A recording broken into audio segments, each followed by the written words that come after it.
में मनाया जाता है। विवेकानंद के विचारों तथा दर्शन को जनता, विशेषकर युवाओं को उनके विचारों से अवगत कराने के लिए युवा दिवस मनाया जाता है। 1984 में सरकार ने 12 जनवरी अर्थात विवेकानंद के जन्मदिन को युवा दिवस के रूप में मनाने का निर्णय लिया और 1985 से यह दिवस प्रतिवर्ष राष्ट्रीय युवा दिवस के रूप में मनाया जा रहा है। विवेकानंद भारतीय चिंतन में राष्ट्रवाद, आध्यात्मवाद तथा मानववाद के प्रमुख विचारक माने जाते हैं, जिन्होंने वैचारिक आधार पर भारत की स्वतंत्रता तथा भारतीयों के सर्वांगीण विकास के लिए महत्वपूर्ण कार्य किया। स्वामी विवेकानंद मुख्य रूप से धर्मोपदेशक और सन्यासी थे, परंतु उनके हृदय में जनता के लिए प्रगाढ़ प्रेम था। सुभाष चंद्र बोस विवेकानंद को अपना आध्यात्मिक गुरु मानते थे। अरविंद उनके महान प्रशंसक थे और तिलक तथा बिपिन चंद्रपाल आदि ने स्वतंत्रता आंदोलन में उनसे प्रेरणा ग्रहण की। दोस्तों, आज की वीडियो में हम स्वामी विवेकानंद के प्रमुख विचार, चिंतन और उनकी प्रासंगिकता के संबंध में पढ़ेंगे। इसमें मुख्य रूप से जिन विषयों पे हम चर्चा करेंगे उसमें धर्म, दर्शन, स्वतंत्रता, मानववाद, राष्ट्रवाद तथा समाजवाद संबंधी विचार हैं। तो आइए शुरू करते हैं आज का यह वीडियो स्वामी विवेकानंद के विचार, चिंतन और प्रासंगिकता से संबंधित। दोस्तों, आधुनिक भारत के महान सन्यासी, दार्शनिक विचारक और प्रचारक, जिन्होंने अपनी प्रखर प्रतिभा और विद्वता से देश में स्वतंत्रता के प्रति ज्योति जगाया, राष्ट्रीय गौरव के प्रति चेतना जागृत किया तथा पाश्चात्य जगत में भारतीय संस्कृति की प्रतिष्ठा को स्थापित किया, उनका नाम स्वामी विवेकानंद है। स्वामी विवेकानंद का व्यक्तित्व दो प्रकार से अद्भुत था। किन दो प्रकारों से?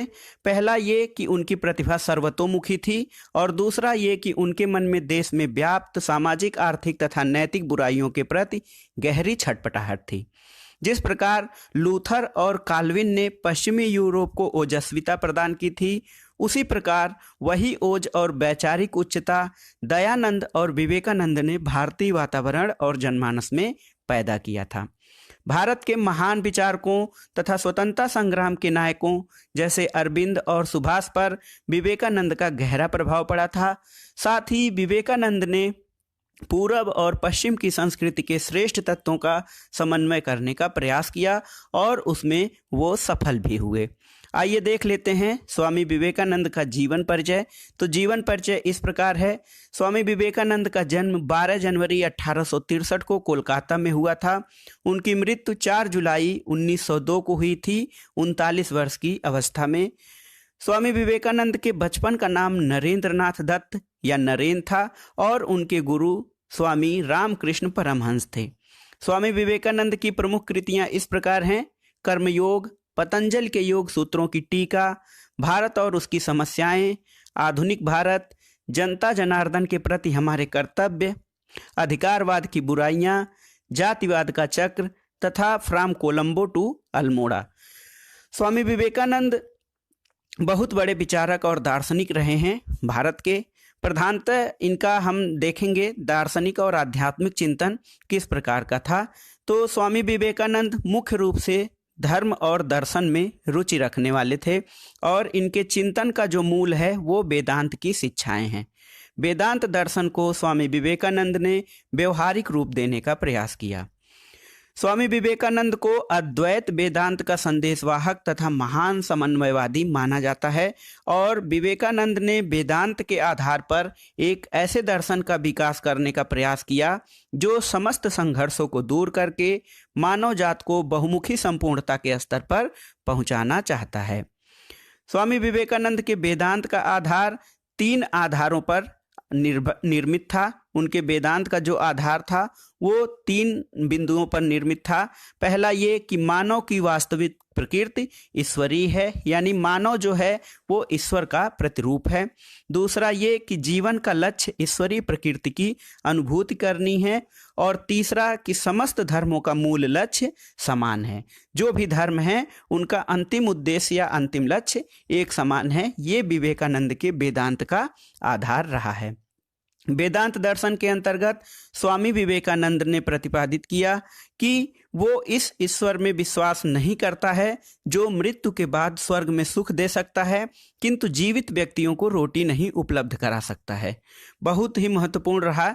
उन्होंने वेदांत दर्शन के अंतर्गत यह प्रतिपादित किया कि वेदांत उस ईश्वर में विश्वास नहीं करता है जो मृत्यु के बाद स्वर्ग में सुख दे सकता है किंतु जीवित व्यक्तियों को रोटी नहीं उपलब्ध करा सकता है। उनके अनुसार एक वाक्य में वेदांत का जो आदर्श है वो ये है कि मनुष्य के सच्चे स्वरूप को जानना, और उसका संदेश यह है कि यदि तुम व्यक्त ईश्वर रूप में अपने भाई की उपासना नहीं कर सकते तो उस ईश्वर की उपासना कैसे करोगे जो अव्यक्त और अमूर्त है। वे धर्म को व्यक्ति तथा राष्ट्र दोनों को शक्ति प्रदान करने वाला तत्व मानते थे। उन्होंने कहा कि मेरे धर्म का सार शक्ति है। जो धर्म हृदय में शक्ति का संचार नहीं करता है वह मेरी दृष्टि में धर्म नहीं है। अर्थात स्वामी विवेकानंद ने शक्ति और आत्मविश्वास पर बल दिया और उन्होंने कहा कि जो धर्म हृदय में शक्ति का संचार नहीं कर सकता वो उनकी दृष्टि में धर्म नहीं कहा जा सकता है। स्वामी विवेकानंद अपने गुरु रामकृष्ण परमहंस की तरह सर्वधर्म समभाव में विश्वास करते थे। उन्होंने धार्मिक मामलों में किसी प्रकार के संकीर्णता और रूढ़िवादिता की निंदा की थी। विवेकानंद जी का स्पष्ट मानना था कि धर्म भारत की नियति के साथ जुड़ा है, पर वे धर्म के विकृत और भ्रष्ट रूप के प्रखर और कटु आलोचक थे। वे धर्म और आध्यात्म की सार्वभौमिकता के पोषक थे। स्वामी विवेकानंद का मानना था कि धर्म भारत के जीवन का आधार है।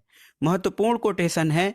विवेकानंद का मानना था कि धर्म भारत के जीवन का आधार है और हमारे समाज के पतन का कारण धर्म नहीं बल्कि धर्म में व्याप्त पाखंड, अंधविश्वास, झूठ और अज्ञानता है। कुछ लोग धर्म के नाम पे पाखंड, अंधविश्वास, झूठ फैलाकर इसको बदनाम कर रहे हैं, जबकि हमारे ये समाज के पतन का कारण धर्म नहीं, उसमें व्याप्त कुरीतियां हैं। उनका ये स्पष्ट विचार था कि जब तक लोगों में दुख, दर्द और गरीबी को दूर नहीं किया जाता है तब तक उन्हें धर्म का उपदेश देना व्यर्थ है। शिकागो के सर्वधर्म सम्मेलन 1893 में जहां अन्य वक्ता अपने अपने धर्मों के गुणों का वखान कर रहे थे, वहां स्वामी विवेकानंद ने यह अनोखा विचार रखा कि सभी धर्म समान हैं क्योंकि सभी धर्मों का अंतिम लक्ष्य एक समान है। सभी धर्म ईश्वर के प्रति आस्था जगाते हैं। अतः मनुष्य को अपने धर्म का पालन करते हुए अन्य धर्मावलंबियों के प्रति आदर सम्मान का भाव रखना चाहिए। ये विचार तत्कालीन समय में बहुत बड़ी उपलब्धि या बहुत बड़ी क्रांतिकारी विचार माना जा सकता है स्वामी विवेकानंद का। स्वामी विवेकानंद ने भारत की गरीबी और बदहाली पर ध्यान आकृष्ट कराते हुए कहा कि यह संपूर्ण मानवता के लिए चिंता का विषय है कि अपनी आध्यात्मिक परंपरा की दृष्टि से भारत जितना संपन्न है, भौतिक समृद्धि की दृष्टि से उतना ही विपन्न है, जबकि पश्चिम में इसके उलट स्थिति है। पश्चिम भौतिक रूप से संपन्न है जबकि आध्यात्मिक दृष्टि से गरीब है। इसलिए भारत को पश्चिम में आध्यात्मिक उन्नति के लिए गुरु की स्थिति प्राप्त करना बहुत जरूरी है। विवेकानंद का जो प्रमुख दर्शन रहा है वो मानववाद से संबंधित रहा है। सन्यासी दार्शनिक के नाते उनका मुख्य सरोकार और परम सत्य से था। उन्होंने घोषित किया कि धरती का मानव समुदाय ही ईश्वर के अस्तित्व का प्रतिनिधित्व करता है। इसलिए यदि कोई ईश्वर की सेवा करना चाहता है तो उसे मानव सेवा करनी चाहिए। विवेकानंद का स्पष्ट मानना था कि मानववाद का आधार मानव सेवा है और यदि कोई ईश्वर की सेवा करना चाहता है तो उसे मानव की सेवा करना चाहिए, तभी ईश्वर की वास्तविक सेवा कही जा सकती है। दीन दुखी, असहाय और पीड़ित मानवता की सेवा ही ईश्वर की सच्ची सेवा है। इसके संबंध में उन्होंने दरिद्र नारायण की संकल्पना दी। उनके अनुसार दरिद्र या दीन को नारायण मानकर सेवा करने से ईश्वर का साक्षात्कार किया जा सकता है। एक प्रकार से स्वामी विवेकानंद ने दीनहीन पीड़ित मानवता के लिए दरिद्र नारायण की संकल्पना की थी और इसी को, दीन दुखियों की सेवा को ही उन्होंने ईश्वर प्राप्ति का माध्यम माना था। विवेकानंद ने इस प्रकार मानववाद के आध्यात्मिक आधार को मान्यता प्रदान की और आध्यात्मिक आधार जो मानववाद का उनका ये था कि मानव सेवा ही ईश्वर सेवा है। हिंदू धर्म में जाति पाति और वर्ण व्यवस्था को अनावश्यक रूप से कठोर बना दिया गया है और उन्होंने सभी प्रकार के सभी व्यक्तियों के आध्यात्मिक समानता की बात की तभी संपूर्ण राष्ट्र का उत्थान और विकास संभव हो सकता है। अस्पृश्यता पर उनके विचार इस प्रकार थे कि विवेकानंद ने अस्पृश्यता का घोर विरोध किया। अस्पृश्यता या छुआछूत की भावना जो है वो हिंदू समाज के पतनोन्मुखी दौर की कुव्यवस्था है, जिसमें समाज के एक बड़े हिस्से को नीच जाति मानकर सवर्ण हिंदुओं के शरीर या उनकी वस्तुओं को छूने का अधिकार नहीं दिया जाता था। उन्हें सार्वजनिक स्थानों, कुओं, तालाब आदि पर भोजन आदि से वंचित किया गया था। यहाँ यही तक नहीं बल्कि उन्हें भगवान के मंदिर में भी प्रवेश करने का अधिकार नहीं था। उन्होंने भारत में व्याप्त अस्पृश्यता और रूढ़िवादिता पर कटु प्रहार किया और कहा कि क्या हमारा ईश्वर इतना तुच्छ और हीन हो गया है कि किसी के छूने से अपवित्र हो जाएगा। ये सनातन धर्म का सबसे बड़ा दोष उनकी नज़र में था। शिक्षा पर स्वामी विवेकानंद ने बहुत ही जोर दिया। उनका मानना था कि भारत की दयनीय स्थिति का मूल कारण शिक्षा की कमी है। अशिक्षा या शिक्षा की कमी भारत की दयनीय स्थिति का मूल कारण है। उन्होंने समाज के सभी व्यक्तियों को शिक्षा तथा ज्ञानार्जन के लिए समान अवसर उपलब्ध कराने की बात कही। साथ ही उन्होंने तर्क दिया कि यदि ब्राह्मण अपने आप को बहुत मेधावी समझता है और शूद्र को जड़ बुद्धि मानता है तो शूद्रों के लिए शिक्षा की आवश्यकता और भी बढ़ जाती है, और यदि ब्राह्मण के लिए एक शिक्षक की जरूरत है तो शूद्र के लिए 10 शिक्षकों की व्यवस्था होनी चाहिए। यानी जो जन्म से ही कमजोर है उसके लिए शिक्षा की और अधिक व्यवस्था की जानी चाहिए। विवेकानंद ने राष्ट्रवाद का धार्मिक सिद्धांत प्रस्तुत किया, जिसके मूल में कुछ चीज़ें हैं जिनके बारे में हम जान लेते हैं। विवेकानंद जी का मानना था कि जिस प्रकार से संगीत में एक प्रमुख स्वर होता है उसी प्रकार हर राष्ट्र के जीवन में एक प्रधान तत्व हुआ करता है और अन्य सभी तत्व उसी में केंद्रित हुआ करते हैं। इसी प्रकार भारत का तत्व उन्होंने धर्म को माना था। धर्म राष्ट्र के जीवन का आधार है और सामाजिक मतांतर और पुरानी पोंगा पंथियां धर्म नहीं है। सभी सुधार धर्म के माध्यम से किए जाने चाहिए क्योंकि धर्म भारत राष्ट्र के जीवन का आधार है। उन्होंने देशवासियों से कहा, निर्भीक बनो, साहसी बनो और इस बात पर गर्व करो कि तुम भारतीय हो। बहुत ही महत्वपूर्ण कोटेशन है स्वामी विवेकानंद का। उन्होंने देशवासियों को संबोधित करते हुए कहा कि निर्भीक बनो, साहसी बनो और इस बात पर गर्व करो कि तुम भारतीय हो। उन्होंने इस बात का आह्वान किया कि मैं भारतीय हूँ और प्रत्येक भारतीय मेरा भाई है। भारतीय मेरा जीवन है और भारत का कल्याण ही मेरा कल्याण है। ये उनके राष्ट्रवाद का मूल आधार था।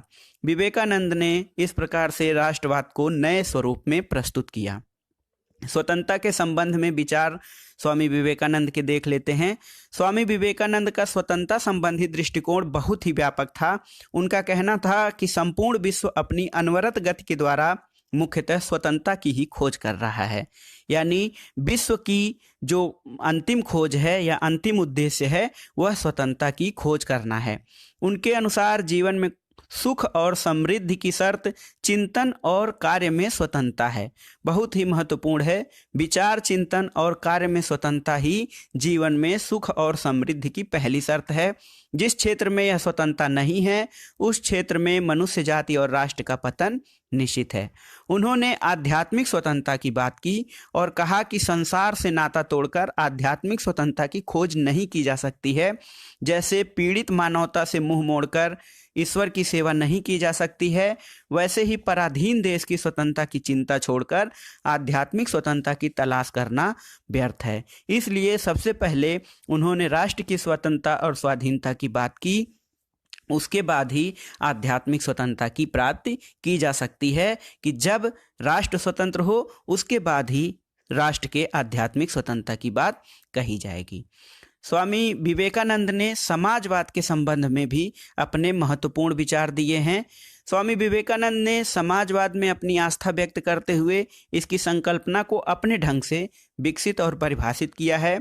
उन्होंने एक बार कहा था कि मैं इसलिए समाजवादी नहीं हूँ कि वह पूर्ण व्यवस्था है, बल्कि इसलिए कि आधी रोटी कुछ नहीं से अच्छी है। बहुत ही महत्वपूर्ण विचार है स्वामी विवेकानंद का समाजवाद पर। उन्होंने जब कहा था कि मैं इसलिए समाजवादी नहीं हूँ कि वह पूर्ण व्यवस्था है, बल्कि इसलिए कि आधी रोटी कुछ नहीं से बेहतर है। भारत की निर्धनता के प्रति उनके मन में चिंता थी। उसने उन्हें समाजवाद की ओर आकर्षित किया। भारत की निर्धनता और दीन दशा ने ही स्वामी विवेकानंद को समाजवाद की ओर आकर्षित किया। समाजवाद अर्थव्यवस्था में वितरण की एक नई व्यवस्था की प्राप्ति के लिए संकल्पित है, उनका मानना था। समाजवाद के अंतर्गत उन्होंने समान अवसर के सिद्धांत का प्रतिपादन किया, यानी अवसर की समानता उनके समाजवाद का मूल उद्देश्य है। यदि प्रकृति से असमानता है तो भी सबके लिए समान अवसर होने चाहिए, बल्कि दुर्बलों को सबलों से अधिक अवसर और सुविधाएं दी जानी चाहिए। ये इस संबंध में देखा जाए तो स्वामी विवेकानंद का जो समाजवाद की धारणा है वो बहुत ही क्रांतिकारी है, और इससे उन्होंने यह संकल्पित किया कि जो दीनहीन, दलित तथा गरीब लोग हैं उनको और सुविधाएं तथा अधिक अवसर दिए जाने चाहिए। स्वामी विवेकानंद के अनुसार आदर्श समाजवादी समाज में किसी के आर्थिक शोषण की कोई गुंजाइश नहीं होगी। समाजवाद को उन्होंने आर्थिक ही नहीं बल्कि सामाजिक और राजनीतिक तथा आध्यात्मिक क्षेत्र में भी लाने की बात कही थी। अंत में विवेकानंद ने वेदांत दर्शन के माध्यम से संपूर्ण मानवता के कल्याण का संदेश दिया और सक्रिय रूप से स्वतंत्रता आंदोलन में भाग न लेकर भी स्वतंत्रता तथा राष्ट्रवाद का वैचारिक आधार तैयार किया तथा भारतीयों के उन्नति और विकास के लिए आत्मिक उत्कर्ष का मार्ग प्रशस्त किया। स्वामी विवेकानंद को एक प्रकार से महर्षि अरविंद, बिपिन चंद्र पाल, बाल गंगाधर तिलक, सुभाष चंद्र बोस तथा गांधी के कार्य और चिंतन की आधारभूमि तैयार करने का भी काम किया। यानी स्वामी विवेकानंद के विचारों से प्रेरित होकर महर्षि अरविंद, बिपिन चंद्र पाल, बाल गंगाधर तिलक, सुभाष चंद्र बोस, महात्मा गांधी आदि ने अपने विचार चिंतन को स्वाधीनता आंदोलन के समय प्रयोग किया। के साथ साथ